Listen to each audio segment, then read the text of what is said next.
नमस्ते। मेरे पास एक सवाल है। ये सवाल केवल मेरे पास नहीं है, ये सवाल हम सभी के पास है और ये सवाल कोई आज के समय का नहीं है। ये सवाल जब से मनुष्य ने चेतना ग्रहण की, तब से ये सवाल मनुष्य के अंतर्मन में लगातार बह रहा है। प्रश्न ये है, सवाल ये है कि जब हम जानते हैं कि कोई रिश्ता हमें तोड़ रहा है, रिश्ता हमें छोड़ रहा है, जब हम जानते हैं कि कोई नौकरी जिसमें हम खुश नहीं हैं, जब हम जानते हैं कि ये शहर और ये इंसान हमारे लायक नहीं है, तब भी हम जानने के बाद भी उससे अपना मोह दूर क्यों नहीं कर पाते? क्यों हम अपने आप को उस इंसान से, उस परिस्थिति से अलग नहीं कर पाते हैं? क्या ये हमारी मूर्खता है? क्या ये हमारी कमज़ोरी है? या फिर ये एक ऐसी शक्ति है जो हमें बांधे रखती है? जी हाँ दोस्तों, आज इस सीरीज़ में, इस अध्याय में, इस एपिसोड में हम जिस विषय के बारे में चर्चा करने जा रहे हैं, वो विषय है दुर्गा सप्तशती। दुर्गा सप्तशती मार्कंडेय पुराण जो है उसी का एक भाग है और मैं बचपन से दुर्गा सप्तशती का पाठ करती आ रही हूँ। बड़े होने के बाद आपको जो आप मंत्र, श्लोक या जो भी चीज़ें आप रिसाइट करते हैं, उनका अर्थ उम्र के साथ समझ में आने लगता है। मेरी जो समझ दुर्गा सप्तशती को लेकर विकसित हुई, मुझे लगा क्यों ना मैं अपने साथियों, दोस्तों और दर्शकगणों के साथ वो साझा करूं। दुर्गा सप्तशती में 13 अध्याय हैं और मैं प्रयास करूंगी कि हर एपिसोड में, हर अध्याय का दार्शनिक, मनोवैज्ञानिक और सामाजिक स्वरूप आप सभी के सामने उद्घाटित करूं। तो आज चलिए हम उस शक्ति के बारे में बात करते हैं। तो मैं आप सभी के सामने जिस ग्रंथ को रखने वाली हूँ, उसका नाम सप्तशती कैसे पड़ा, सबसे पहले तो हमें ये जानना चाहिए, क्योंकि इस ग्रंथ में 700 श्लोक हैं। श्लोक होने के कारण इसको सप्तशती कहा जाता है।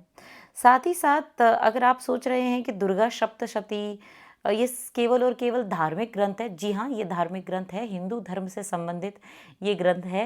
लेकिन बड़े मज़े की बात है, बड़े आनंद की बात है कि हिंदू या सनातन पद्धति जिस प्रकार के ग्रंथ है, जिस प्रकार का की मान्यताएं हैं या जिस प्रकार का ज्ञान है, वो सभी मनुष्यों के लिए सार्वभौमिक रूप से समान है। जैसे कि दुर्गा सप्तशती में स्त्री शक्ति, स्त्री चेतना की चर्चा या भाव हमें प्राप्त होता है, वही स्त्री शक्ति जो है वो हमें किसी भी धर्म, जाति और यहाँ तक कि किसी देश काल में भी देखने को स्पष्ट रूप से मिलती है। तो चलिए शुरू करते हैं एक बहुत प्यारी सी कहानी जहाँ से ये ग्रंथ प्रारंभ होता है। कहानी शुरू होती है एक जंगल से। जी हाँ, पुरानी सारी कहानियाँ जो हैं वो वन में ही होती थी, क्योंकि एक काल था, भारत पे एक सभ्यता थी जहाँ पर ऋषि मुनि और मनुष्य भी 4 आश्रम व्यवस्थाओं का पालन करते हुए, जिसमें पहला आश्रम है जिसमें ब्रह्मचर्य आश्रम है, जिसको जैसे हमारे बच्चे जो आजकल कॉलेज जाते हैं, स्कूल जाते हैं, वो उस समय बच्चे जो हैं वो आश्रमों में जाकर पढ़ा करते थे, उसको बोलते थे ब्रह्मचर्य आश्रम। और इसी तरीके से जब ब्रह्मचर्य आश्रम पूरा हो जाता था, तब आश्रम आता था गृहस्थ, जिसमें वो विवाह करते थे। और एक और बात दोस्तों कि सनातन परंपरा में विवाह जो है वो एक अनुबंधन अर्थात कॉन्ट्रैक्ट नहीं है। हिंदू सभ्यता में, सनातन सभ्यता में जो विवाह है वो बेसिकली धर्म की स्थापना के लिए है। और 7 जन्मों का तो मुझे नहीं पता, लेकिन इस जन्म में नई संतान को उत्पन्न करना के साथ साथ किस प्रकार धर्म की स्थापना हो, अर्थात जो गृहस्थ है उसी पर सबसे बड़ी जिम्मेदारी होती थी कि वो ब्रह्मचर्य आश्रम को, और जो लोग अरण्य आश्रम की तरफ गए हैं, जो लोग जंगल में गए हैं, वानप्रस्थ हुए हैं, उनको दान कर कर ये धर्म की स्थापना करते रहना जो है वो गृहस्थ आश्रम पे आता था। खैर, बात होती है एक ऋषि जो कि जंगल में रहते हैं, जिनका नाम है मेधा ऋषि। और उनके पास अब आते हैं 2 आदमी। एक आदमी जो कि है राजा और एक है वैश्य। वैश्य मतलब एक आदमी जो बड़ा धनाढ्य है, जिसके पास हर चीज़ जो है वो उपलब्ध है। दोनों पढ़े लिखे हैं, दोनों समझदार हैं और दोनों जानते हैं कि जीवन में सही क्या है और गलत क्या है। दोनों ये भी जानते हैं कि वो मोह से ग्रसित हैं। दोनों ये भी जानते हैं कि उनका मोह में होना ठीक नहीं है, लेकिन उसके बाद भी वो उस मोह से त्रस्त हैं और वो जाते हैं जब जंगल की ओर, और जब जहाँ पर वो देखते हैं मेधा ऋषि का आश्रम, जहाँ पर हिंसक पशु भी अहिंसक हो गए हैं, और वहाँ पर उन्हें देखकर बड़ी आत्मिक शांति की प्राप्ति होती है। तो जो पहला व्यक्ति आता है या जो पहला व्यक्ति प्रश्न पूछता है वो है राजा सुरथ। राजा सूरत एक शासक है, ऐसा शासक जिसके पास कभी एक पूरा साम्राज्य था, लेकिन वो कोला ध्वंसी कुछ ऐसे क्षत्रिय हैं, उनसे युद्ध में हार जाता है। वो बड़े पराक्रमी हैं, उनसे हार जाता है, लेकिन वो केवल बाहर आउटर फ्रंट पर नहीं हारता है, वो इनर फ्रंट पर भी हार जाता है, जहाँ पर उसके मंत्री जो हैं वो उसे धोखा दे रहे हैं, जहाँ उसके सेनापति उसका साथ छोड़ देते हैं। साथ ही साथ जो उसके दुश्मन हैं वो बाहर नहीं, आंतरिक अंदर भी उसके जो दुश्मन हैं वो उसे वहाँ पर चैन से नहीं रहने देते हैं। अब वो अपना पूरा साम्राज्य जो उसका अब नहीं है उसे छोड़कर वो जंगल में भटकता है, और भटकते भटकते वो यहाँ पहुँच जाता है। मज़े की बात ये है कि राजा सूरज जो हैं वो ये जानता था कि उसको किस किस ने एग्जैक्टली धोखा दिया। वो ये भी जानता था कि जिन्होंने राजा सूरत को धोखा दिया वो सब उन्होंने जानबूझ के किया, और वो ये भी जानता था कि ये राज्य अब उसका नहीं है, ये साम्राज्य अब उसका नहीं है, अब वो राजा नहीं है जिस राजा का एक बड़ा नाम हुआ करता था। फिर भी उसे नींद नहीं आती थी, मतलब उसे अपनी सच्चाई जानने के बाद भी उसे नींद नहीं आती थी। वो आधी रात में उठ जाता था और सोचता था कि मेरे महल की दीवारें अब कैसी होंगी, मेरे खजाने का क्या हुआ होगा, क्या मेरा वो प्यारा हाथी जो मेरे बिना खाना नहीं खाता था, क्या मेरी वो प्यारी प्रजा जो हमेशा मेरे लिए इतना अच्छा भाव रखती थी, अब वो किसके सामने झुक रही होगी। मतलब अभी भी वो जो जहाँ था वहाँ से बाहर नहीं निकल पाया। लेकिन एक पल रुकिए, सोचिए, क्या ये सिर्फ एक राजा की कहानी है या फिर ये कहानी आपकी भी है? वह नौकरी जो आपसे छिन गई, क्या आप अभी भी उस ऑफिस के बारे में सोचते हैं? क्या वह इंसान जो आपके जीवन से चला गया, क्या आप अभी भी उसकी पुरानी बातें करते हैं? वो घर जो बिक गया, या जब वो घर जो आपका नहीं हो पाया, क्या आप अभी भी उसकी गलियों को याद करते हैं? दोस्तों, याद रखिए, यहाँ पर याद करने की बात नहीं हो रही है, यहाँ पर बात हो रही है किसी चीज़ में फंस कर दुखी होने की। जब आप दुखी होते हैं, यही है मोह, और इसी मोह का नाम है माया, और इसी माया को महामाया यानी ब्रह्मांडीय शक्ति देवी स्वरूपा के रूप में हम जानते हैं। जैसा कि मैंने आपको बताया था कि समाधि जो है वो एक वैश्य है, मतलब एक व्यापारी है, और उसकी कहानी जो है वो और भी दर्दनाक है। कैसे उसकी कहानी दर्दनाक है?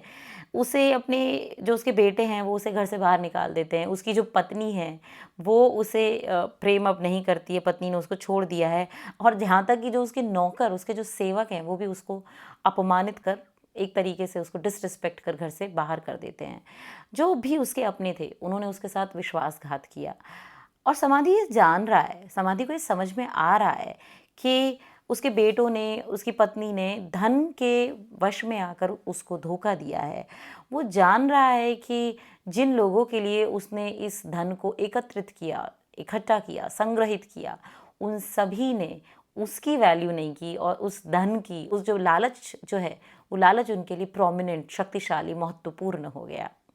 लेकिन वो अभी भी चिंता कर रहा है। चिंता किसकी कर रहा है? वो सोचता है कि मेरे बेटे ने खाया होगा या नहीं खाया होगा, मेरी पत्नी ठीक है या ठीक नहीं है, मेरे घर में सब कुछ ठीक चल रहा होगा या ठीक नहीं चल रहा होगा।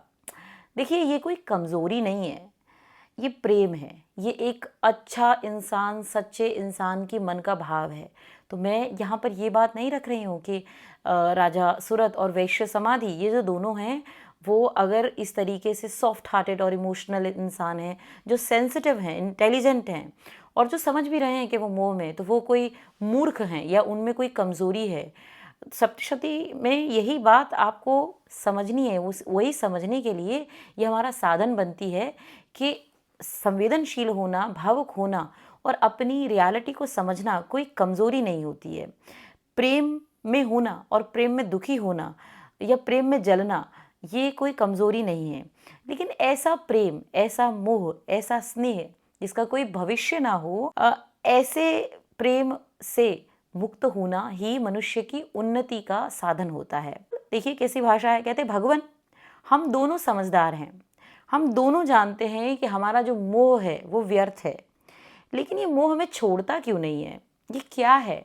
हम क्यों बंधे हुए हैं इस मोह में। आगे जब मेधा मुनि इस बात को सुनते हैं, मुझे लगता है कि जब जो लोग सत्य को जान जाते हैं और जब वो किसी भटके हुए परेशान व्यक्ति की परेशानी को सुनते हैं तो वो मुस्कुराते हैं। वो मुस्कुराते इसलिए नहीं है कि वो उसका मजाक उड़ा रहे हैं, वो इसलिए मुस्कुराते हैं कि चलो एक और व्यक्ति आया आत्मिक उन्नति के लिए, एक और व्यक्ति जो है वो अपने आप को समझने के लिए मेरे पास आया, चलो इसे मैं समझाता हूँ कि इस मोह का कारण क्या है।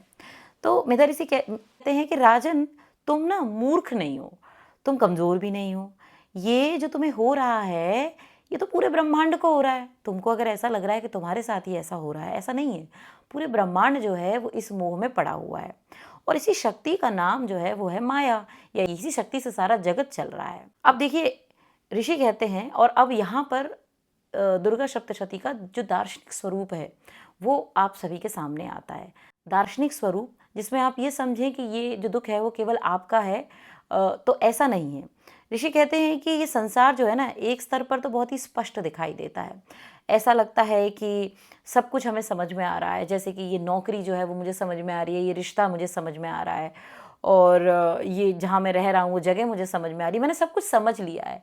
लेकिन अगले ही पल एक गहरे स्तर पर एक बहुत बड़ी शक्ति जो है वो आपको सच्चाई से अवगत करा देती है कि जिसको आप एक पल में सुख समझ रहे हैं, जिसको आप एक पल में सत्य समझ रहे हैं, वो सुख और सत्य वास्तविक नहीं है।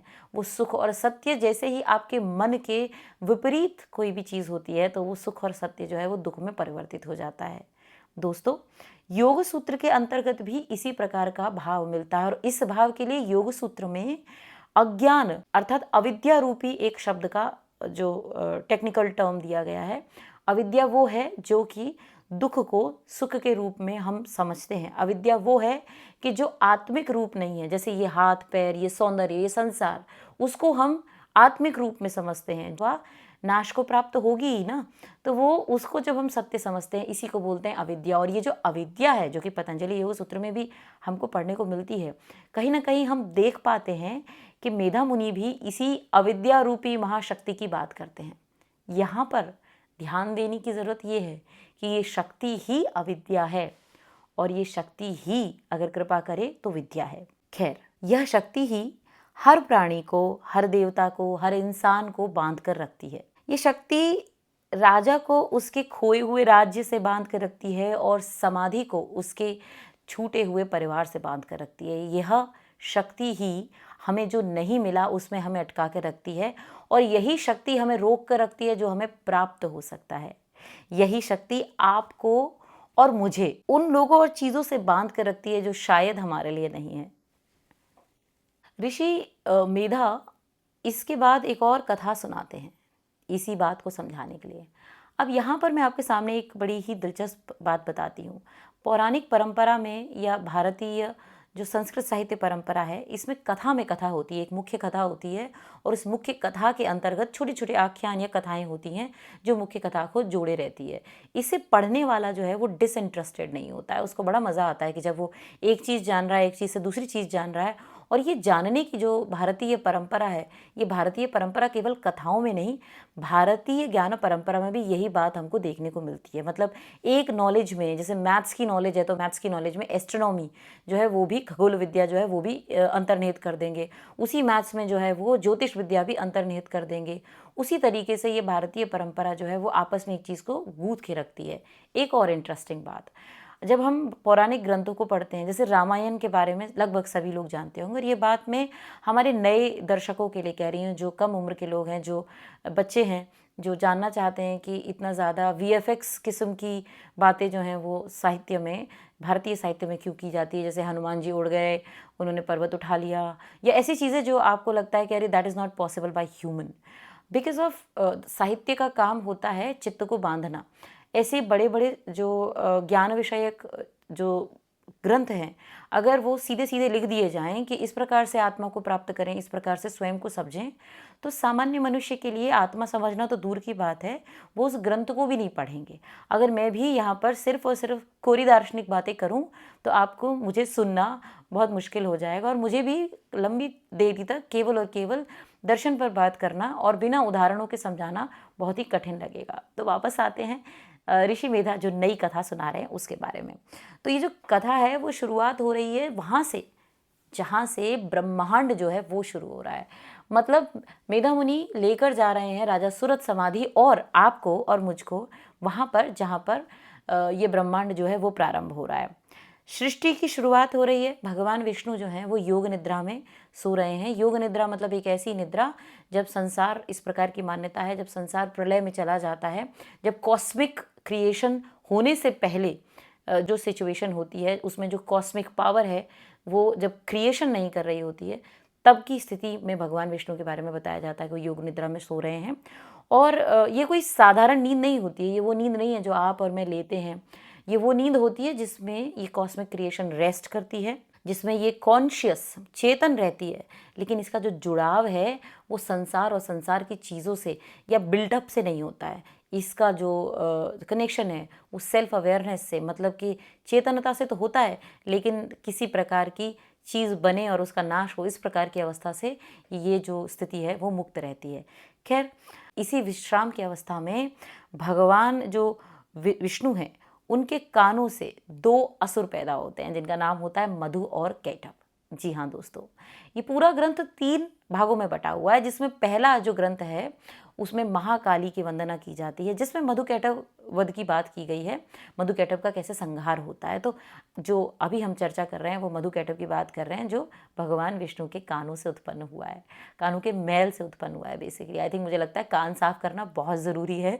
कभी कभी मुझे लगता है कि शायद इसका प्रतीक ये होता है कि हम जो हैं वो बातों को बेहतर तरीके से सुने।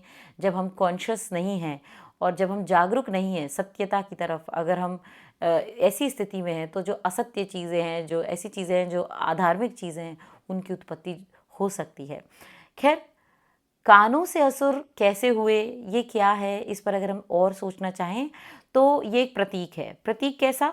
जब हम सुनना बंद कर देते हैं, जब हम अपनी जागरूकता को शिथिल कर देते हैं, जब हम भीतर से ही अपने राक्षसों को रोक नहीं पाते हैं और वो जो राक्षस हैं वो हमारे भीतर से ही जन्म लेते हैं, ऐसी स्थिति में मधु यानी जो मीठा है और कैटभ यानी कि जो कड़वा है, एक प्रतीक का भाग है भोग का, अर्थात जो सुखद लगता है, जो बांधता है, और एक प्रतीक का भाव है क्रोध का, जो कड़वा है, जो नष्ट करता है। यानी आपको, आपके जीवन में जो चीज़ें आपको अच्छी लगती हैं और जो चीज़ें आपको बुरी लगती हैं, यानी सुख और दुख, मधु और कैटभ। अब ये दोनों जो हैं वो ब्रह्मा जी को परेशान करने लगते हैं। ब्रह्मा जी जो कि सृष्टि को प्रारंभ करने के रूप में, प्रारंभिक शुरू करने के रूप में उनका स्वरूप जो है वो माना गया है। अब आपने ये महसूस किया होगा कि जब आप बहुत आलसी होते हैं, जब आप अचेत होते हैं, जब आपके भीतर कुछ ऐसी प्रवृत्तियां उठती हैं जो आपकी सृजनशीलता को या आपके सपनों को खाने लगती हैं, बस यही है मधु कैटभ। अब ये ब्रह्मा जी को खाने का उद्योग करते हैं। विष्णु जो है वो योग निद्रा में, ब्रह्मा जी घबरा जाते हैं। अब वो सोचते हैं विष्णु को कैसे जगाया जाए, क्योंकि ये एक सामान्य नींद नहीं है। जैसे कि हम सभी अभी मोह में हैं, जैसे कि हम अपने जीवन के वास्तविक सत्य को जानने के बाद भी नहीं जान पाते हैं, उन्हीं योग निद्रा, उन्हीं भगवती ने भगवान विष्णु को भी अपने मोह के वश में कर रखा था। देवी की आराधना करते हुए अगर आपको लगता है कि ये आराधना है, कोई धार्मिक प्रार्थना है, ऐसा नहीं है। ये एक स्वीकृति है, स्वीकृति है उस शक्ति को, उस देवी को सबसे बड़ा मानने की। और तब ब्रह्मा जी कहते हैं त्वम स्वहा त्वम स्वधा त्वम ही वषट्कारः। ऐसा पूरा एक बहुत ही सुंदर हमको स्तुति मिलती है, जहाँ पर ब्रह्मा जी जो हैं वो सारी जो चीज़ें हैं वो देवी ही हैं, इस प्रकार का भाव रखते हैं। संपूर्ण ब्रह्मांड के रूप में उस देवी को स्थापित करते हुए ब्रह्मा जी देवी की स्तुति करते हैं और अपेक्षा करते हैं कि देवी जो हैं वो विष्णु को नींद से मुक्त कर दें। यहाँ पर एक बहुत ही दार्शनिक और बहुत ही सुंदर सी बात है। सुंदर सी बात ये है कि जब मनुष्य यह स्वीकार कर लेता है ना कि शक्ति, ये जो मैं मोह में हूँ, जो मुझे बांधने वाला है, वो सबसे बड़ा है। जब मनुष्य ये स्वीकार कर लेता है कि ये जो परम शक्ति है वो उससे बड़ी है, जब ये मनुष्य अपने अहंकार को छोड़ देता है, तब ये शक्ति मनुष्य की सहायता करती है। अर्थात जब आप ये मान लेते हैं कि आप मोह में ग्रसित हैं, जब आप ये मान लेते हैं कि आप इससे मुक्त होना चाहते हैं, जब आप ये मान लेते हैं कि जिससे आपने प्रेम किया वो व्यक्ति जो है वो आपके लिए नहीं था और अब आपको आगे बढ़ना चाहिए, तब ही ये शक्ति आप पर कृपा करती है। ऐसे ही भगवान विष्णु जागते हैं जब योग निद्रा जो है वो विष्णु को मुक्त कर देती हैं। और मधुकैटभ के साथ भगवान विष्णु का 5000 सालों तक युद्ध होता है। 5000 सालों से डिपिक्ट कीजिए कि हज़ारों हज़ारों सालों तक युद्ध चलता है। जब बहुत युद्ध होता है तो मधुकैटभ है ना वो खुश हो जाते हैं। यहाँ पे 5000 साल का एक और मतलब भी है कि जीवन में कभी कभी लड़ाइयाँ बहुत लंबी होती हैं। आप में से बहुत सारे लोग ये सोचते होंगे कि मेरे जीवन का दुख जो है वो ख़त्म क्यों नहीं होता है। दुख जो है वो तो भगवान विष्णु का भी ख़त्म नहीं हुआ। युद्ध जो है वो उन्होंने भी लंबा लड़ा, और इसीलिए बड़े बूढ़े कहते भी हैं कि जीवन जो है वो एक संघर्ष है, जीवन जो है वो एक संग्राम है, और इस संग्राम में एक व्यक्ति को हार नहीं माननी चाहिए। हार मान गए तो मधुकैटभ जो है वो आपके ऊपर सवार हो जाएगा। खैर, अंत में मधुकैटभ बड़े खुश हो जाते हैं कि वाह क्या लड़ाई करी विष्णु ने। कहते हैं अच्छा हम खुश हैं कि जो आपने हमसे स्ट्रगल किया, आपने हमसे जो लड़ाई की, आप मांगिए आप क्या मांगना चाहते हैं। मतलब कि ये बड़ा अद्भुत है कि जो मधुकैटभ हैं, जो हमारी बुराइयां हैं, जो हमारे कष्ट हैं, वो हमसे बोलते हैं कि आपने हमको सह लिया, now what do you want. और रियल लाइफ में भी यही होता है, जब हम कष्टों को सह लेते हैं, जब हम एक बहुत ही डिफ़िकल्ट सिचुएशन से पार हो जाते हैं, तब हम सीखते हैं एक लेसन, अपनी लाइफ का एक लेसन जो हम जो हैं वो बनाता है। इसीलिए आप देखते हैं, आप पाते हैं कि बहुत सारे लोग बहुत ही ठहरे हुए, ज़हीन, बुद्धिमान और बहुत ही बेहतरीन इंसान होते हैं, क्योंकि उनके जीवन में जो कष्ट या समस्याएं या परेशानी आई, उनसे वो लड़े, ना केवल लड़े, उनसे वो जीते, और जीतने के बाद उन्होंने अपने जीवन में एक लेसन लिया, एक सीख ली, जिस सीख से उनका वो वास्तविक स्वरूप सामने आता है। ये मधुकैटभ बोलते हैं कि भाई वर दीजिए हमें। तो विष्णु जो हैं वो भी बड़े अद्भुत हैं।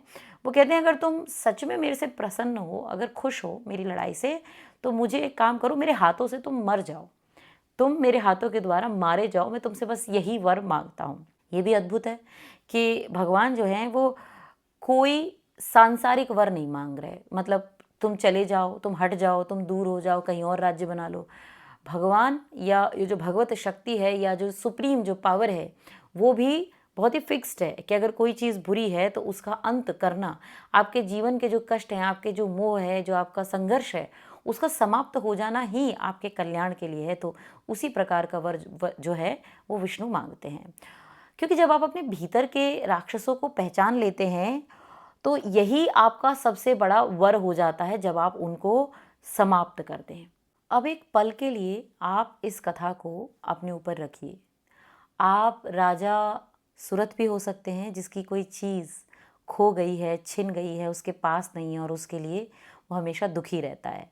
और आप समाधि भी हो सकते हैं, जिसको जो उन लोगों की चिंता कर रहा है जो जिन्होंने उसे अपमानित किया। लेकिन ये कोई कमज़ोरी नहीं है, ये कोई बीमारी नहीं है, ये है माया।